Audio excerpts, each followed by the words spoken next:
Siema. Nie chce mi się, mamy 22, ale idę kawałek się przebiec. Ja się boję najbardziej, że dzik jakiś wyskoczy z tej kukurydzy.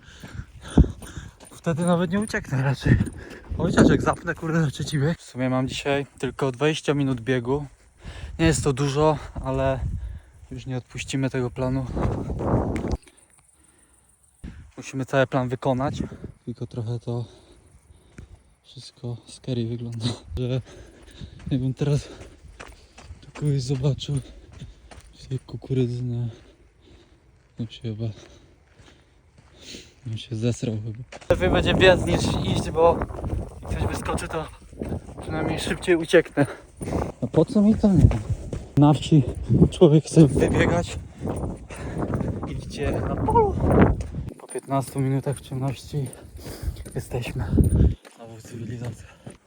Jakieś 3,5 km przebiegnięte, ale jakieś wysokie tętno.